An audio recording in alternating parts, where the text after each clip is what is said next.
This is Stanley bringing you the sound doctrine of the Bible. We continue from what we saw in the previous segment. The customs and cultures of people in Bible times perhaps are totally different from our cultures and our customs. The cultures and customs speak about what people think, what people speak, how they articulate their feelings, and what they do. That's what the culture is all about. Now, for this aspect of customs or cultures, I am going to give you 12 examples. Now, the fifth example, agricultural culture or agricultural customs. We all have a question when we read the last chapters of the four Gospels.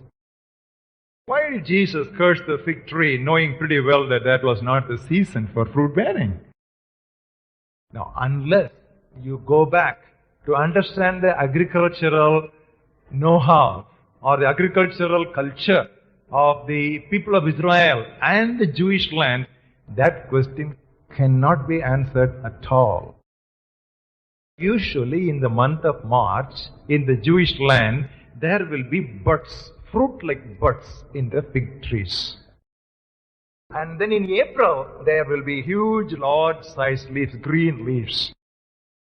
These buds also could be eaten. They were called edible fruits.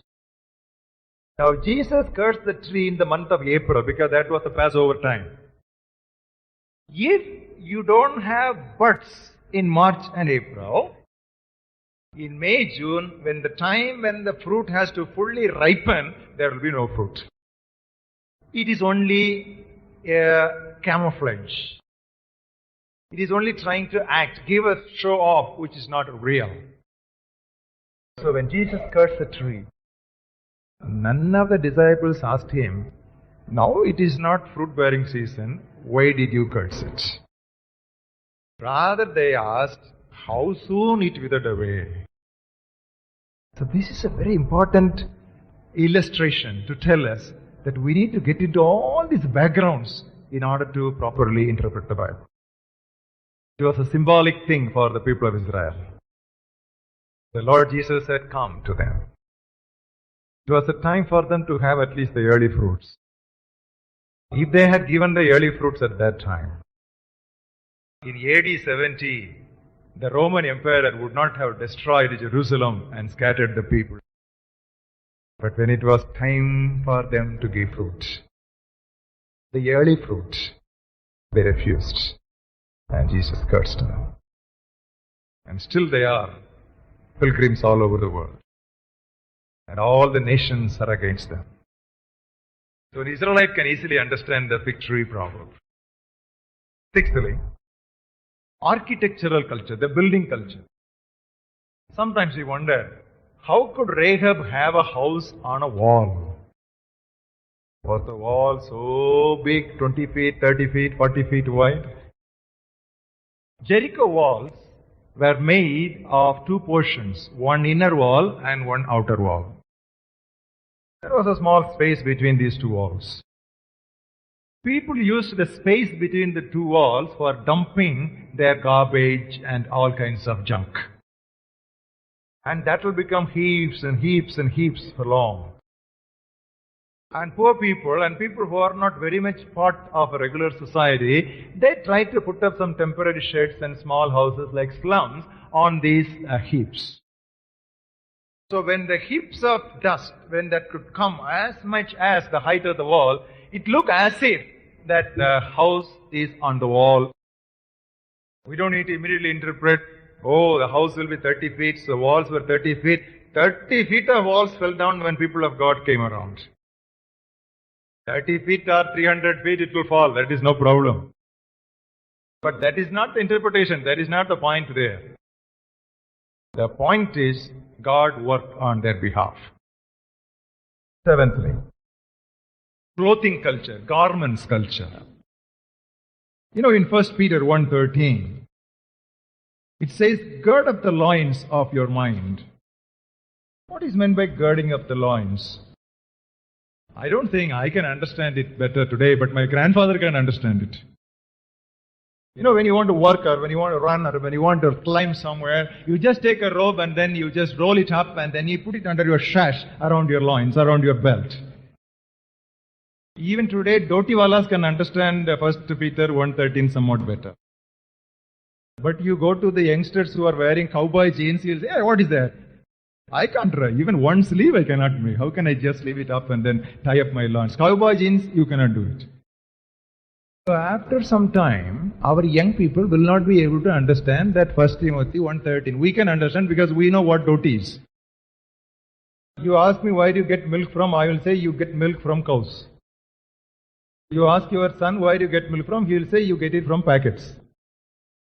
He has not seen a cow with its little one.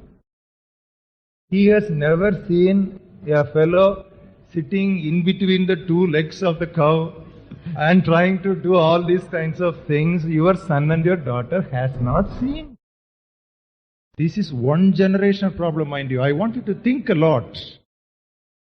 Now we are talking about 3 millennia. One generation is 40, 50 years. So we are talking about how many generations gap. Please try to understand. Now all these things will help you in your Bible interpretation. So have this in mind in Bible interpretation. Eighthly, domestic customs. Apostle James said, if any man is sick, let him call for the elders of the church. Let him come and anoint him with oil. What is this anointing with oil? There are 2 words which are translated for anointing in the New Testament. One is chrio, C-H-R-I-O. That means to anoint somebody in a religious ritual. That is chrio. That's where from we get the word Christ, which means anointed. Another word used for this using of oil, that is aleipo. A-L-E-I-P-H-O. Aleipo. That means to rub or massage with oil. The word that is used in James is not cryo, but it is aleipo. That is, it is not anointing, but it is rubbing. That is the word Jesus used in the Sermon on the Mount when he was writing about fasting. When you fast, anoint your head with oil. In the early Jewish and Israelite ancient custom, when a person is sick, before all our kinds of medicines are found out, they used to anoint a sick person with oil that gives him a soothing, refreshing, relaxing feeling. So what Jesus meant was, in our present term, you pray for him and you medically treat him. Because those days, the elders, they were not just elders to preach. They were elders in the society. They were elders with a lot of know-how.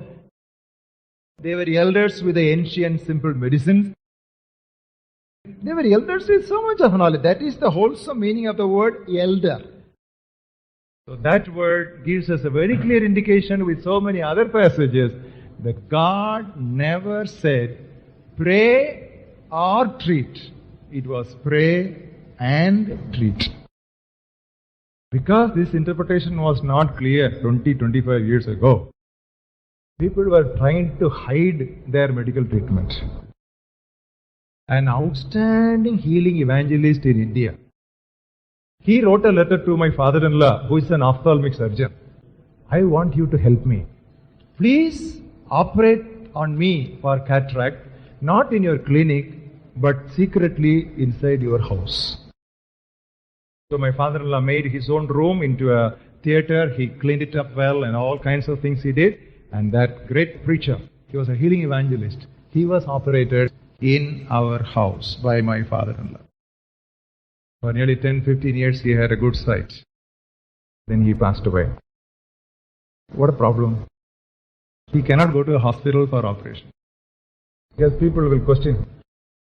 You are praying for the sick, then why are you treating your sickness? But if this interpretation had been there, you can freely go to hospital.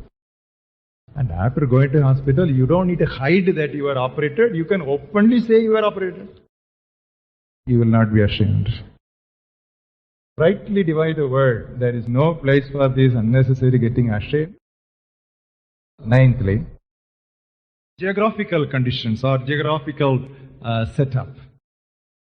Now, when Jesus wrote a letter to the Laodicean church, he said, "You are neither cold nor hot, but you are lukewarm." Now, why did Jesus say that? In Laodicea, there was no good water supply. They needed to bring water all the way from Hierapolis, which was 6 miles away. And in Hierapolis, there were all hot springs. You know hot springs? So they had to bring that water through ducts and pipes to Laodicea. And they didn't have proper encasing system those days. Those pipes did not have the puff advantage. And when they were coming that 6 miles, they were losing temperature on the way. By the time it would reach Laodicea, it was lukewarm. It cannot be taken as a coffee, and it cannot be taken as a cold drink. In Tamil, if you want to say, Rendangetta Nela. That's what the meaning. And you take lukewarm water, it is anything but tasty. So you will feel like vomiting it out. So that's why Jesus said, "I will vomit you." That is a language which the Laodiceans could easily understand. For each of these things, a dozen examples can be given, but I am just picking out examples which you can understand, and it is for you to relate it to the other examples. Now come to the 10th example. Military customs.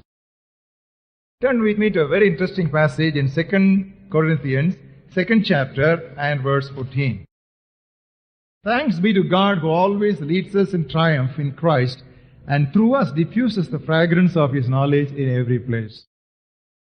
It was a Roman custom. It was in practice in the Roman regime. Suppose a military general, he wins victory in a war. He will feel very proud and he would like to demonstrate his pride in his own town or village.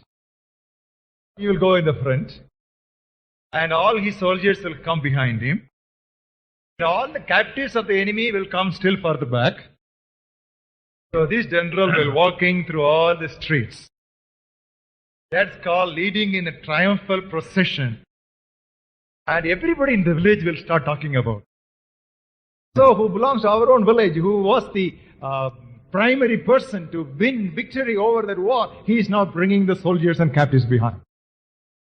And all the musical instruments and bands and tambourines will be played. And there will be ladies right inside the kitchen. They also will come to know what's happened. That's the language that Paul is using. Jesus Christ is leading us triumphantly and diffusing the knowledge. Everywhere people talk about it. So this is a very important illustration to tell us that we need to get into all these backgrounds in order to properly interpret the Bible. We'll continue our study in the next segment. God bless you.